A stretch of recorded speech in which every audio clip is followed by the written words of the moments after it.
Hello, welcome back to Otter Pop Culture, and today we're going over the Netflix original series called AJ and the Queen.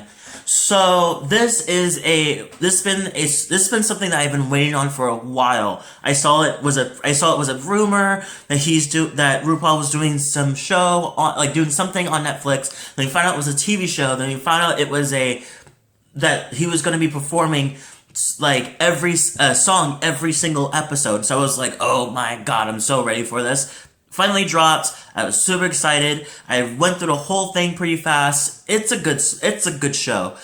The plot is, as read, is Ruby Red, a down on her luck drag queen, travels across America, developing an unlikely sidekick named AJ. So RuPaul, who's playing Ruby Red, pretty much finds this kid inside his RV as he's traveling through America, named AJ, who's played by Izzy G, who is a newcomer in this. So she pretty much says, like, I wanna go, take me to Texas. You're going all the way over there anyway. Take me to Texas. And to my grandpa, and you'll go to your show, blah, blah, blah, we can split ways from there.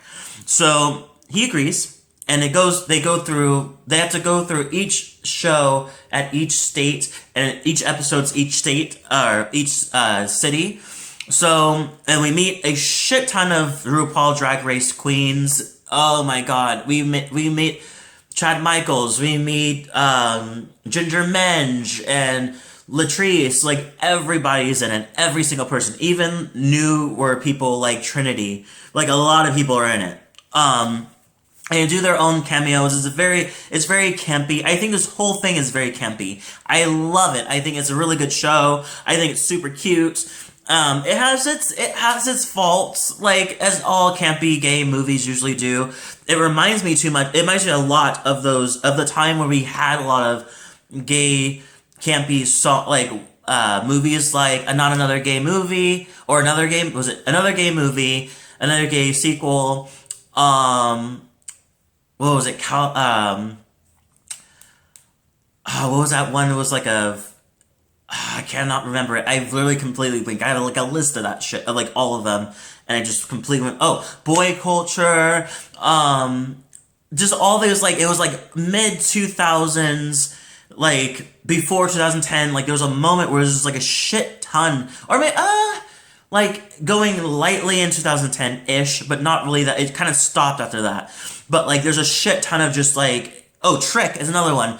It's just, like, a shit ton of movies that, like, that logo was making. It was just so good. It was so campy.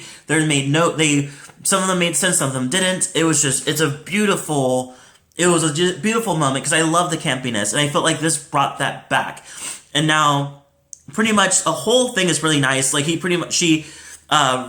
spoilers, there's gonna be a couple spoilers in this. So pretty much why Ruby is traveling is because his partner, or his ex-boyfriend, who's played by, John Segura, who's in Arrow, he pretty much, is a grifter and takes all his money.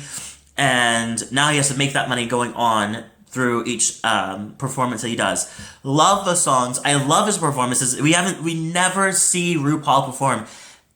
Ever. Mainly ever. It's just like, rarely see him perform. So the fact that he was performing every single episode, and not just, you're thinking like, oh, whatever, it's gonna be a cute thing. Like, it's insane. Like, it's a great performance. Each episode gives a well-deserved performance, complete performance. I even pulled in some songs that, for my own sake, that I really loved. And there's a lot of people in it. So, like, one of the people, which is Lady Danger, who's also partnered with Damien, who's the ex-boyfriend. As they try to find RuPaul and pretty much kill him, because he knows a lot about this scam.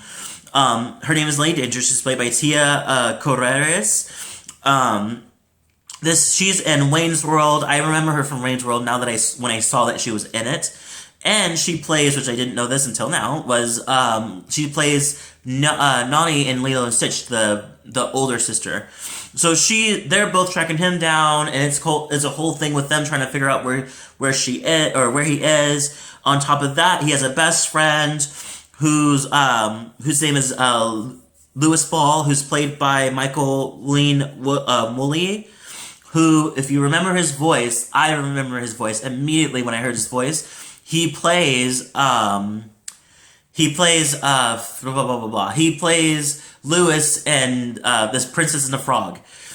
Oh my god! And he's seen too in this thing too, and it is amazing. There's a lot of special guests. One of the people and his boyfriend, Louis's boyfriend, Fling, is played by an officer who's trying to help them with trying to help RuPaul and Louis with the whole scam. Who he's played by Matthew Wilkas, who is in Gaby. That's another campy movie, and he's a good example. He's been in a shit ton of campy stuff, shit ton of campy gay movies. If you've seen him, you know him from, like, if you've seen those movies, you definitely immediately recognize him. Special guests came in were pretty much Laura Bell Bundy, love her. Mario Cantine, who is in Sex and the City. James Krakowski, we all know who that is, 30 Rock. Mary Kay Place. And Tim Badgley, who is in Grace and Frankie at the moment. But he also was in a lot of campy movies too. He did a great job in that one too, being creepy and funny and everything. And it was directed, which is funny because it's directed by Michael Patrick King, who's done Sex and the City. So yeah, I really liked it. I thought it was great. I thought it was great. There's not really much to really break down. It's kind of self-explanatory. I will point out one thing that I have seen around, which is people are talking about how it wasn't cute. It wasn't Netflix. It wasn't Netflix range. It wasn't cool. It wasn't good enough. The acting sucks. It's like that, and I think that's. I don't feel like I feel like it's not. I don't feel like it's true because I feel like the acting. I think RuPaul did a great job of standing on his own. He did a great job. I didn't really expect him to be a good actor, but he actually did a good job in this. And I think everybody else did a good job. But it's supposed to be campy. That's the whole idea of this whole thing. Campy is not an Oscar nominee. You don't get Oscars for being campy.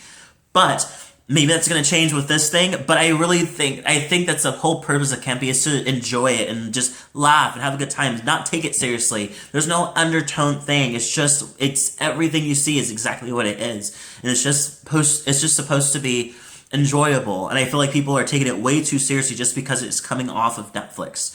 I think it's ridiculous. This is a very short review, but pretty much I really, really liked it. I think there's some parts of it that were kind of off the wall and having nothing to do with campy, which is kind of just off the wall. I didn't really catch, but it's a good one. It's a really good show. I completely recommend it. I just give it a try without any expectations, two, without any thinking it's going to be nominated for something. It's not. And if it does, I'll be very surprised, but I don't see it being that way.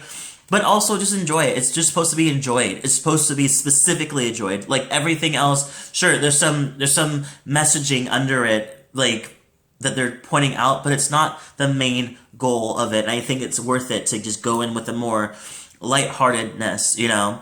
I pretty much give it a 9 out of 10. I think it's just a really good show. I watch it over and over again. I cannot wait to see if there's a season 2. Even if there's not, there's a cliffhanger in the end. Yeah, so it's definitely going to be season 2. But yeah, I really, really love it. Comment below, tell me what you thought. Don't forget to subscribe, hit the like button, hit the notification button to stay in tune with all my videos. And I'll see you guys in the next video.